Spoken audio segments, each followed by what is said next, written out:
I don't want to set the world on fire. For the third time, we're reminded that war never changes, but Fallout has.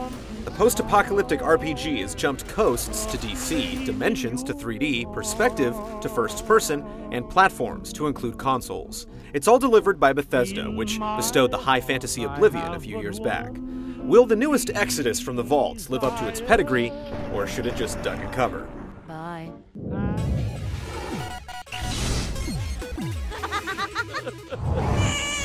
Be prepared to take on the wasteland from cradle to grave. Actually, even earlier, with the game starting at your very own birth. From there, you experience a truncated adolescence living in Vault 101, a huge underground fallout shelter where generations have lived and died, shielded from the radiation and desperation of the outside's after the bomb challenges. It does a good job of masking character creation, shoehorning you in some tutorials, and setting the scene of Vault life. When you turn 19, you wake up to discover your father missing and his friend murdered by the tyrannical overseer of the Vault. It makes perfect sense to hightail it out of there and go questing for dear old dad in the morbid, violent world beyond the blast doors.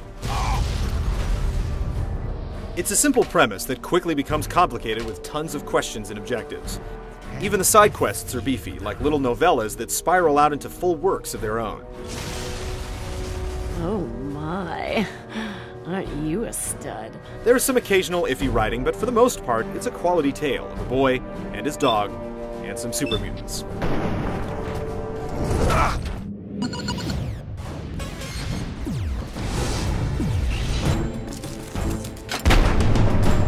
Fallout 3 is massive, and once through the streamlined vault opening, the world becomes your mutated oyster. You can tramp through the wastes in search of fame and fortune, stumbling upon hundreds of locations, enemies, and treacherous terrain. Exploration can be overwhelming with so much to scavenge, kill, and loot. The pockets of civilization are also there to bequeath quests, offer a cot to rest your head, or provide shops and doctors who offer services and enticing narcotics. Just don't get addicted. What do you need? Your quests team up with your Pip-Boy, a combination PDA, flashlight, and FM radio, supplying maps, track points, and objectives, so when you're hell-bent on chipping away at progress, you'll have a guiding light. Quests are multifaceted, large, and span across several locations. Along the way, you'll have to deal with plenty of enemies, locked doors, and computer terminals. This is where skills come in, and leveling, which allows you to do things like gaining an attribute point or getting special dialogue options with the opposite sex. That's disgusting. I'm old enough to be your grandmother.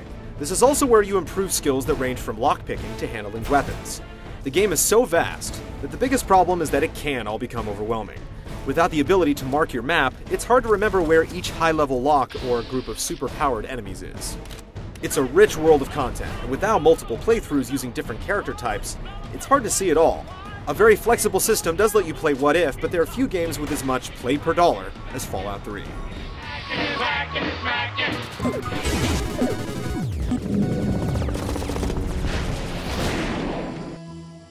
While the majestic dread of the Badlands and its topography of secrets is simultaneously charming and intimidating, it's how you operate that cinches the deal. For the most part, your stats, observations, and resolve will steer the course of events through handy, context-sensitive button presses. Dodging into the shadows turns the talk option into pickpocket, while minigames present the challenge of a locked tumbler or secure terminal. Combat is handled through either real-time altercations or with VATS, which allows strategic targeting and is as simple as choosing a target and a body part. It's straightforward and it works, while rewarding you with some sweet third-person murder cam shots.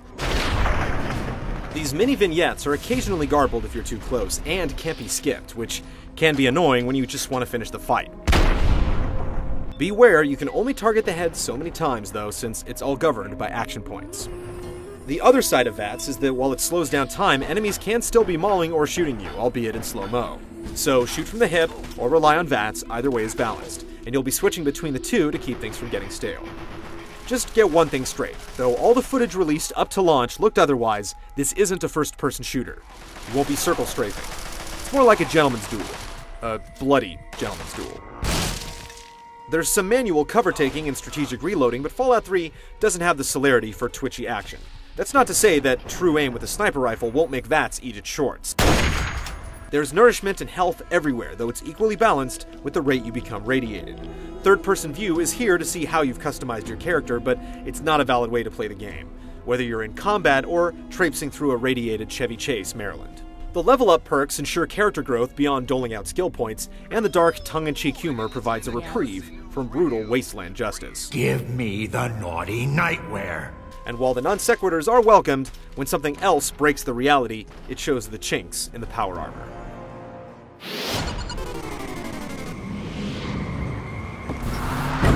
From the shiny sheen of power armor to the shrub on a dejected hill, the visuals drip with atmosphere. Set pieces are reused quite a bit, and the depravity does eventually start to look the same. But still, there are tons of unique areas, and the people that populate them usually have something to say, or at least a pocket to pick.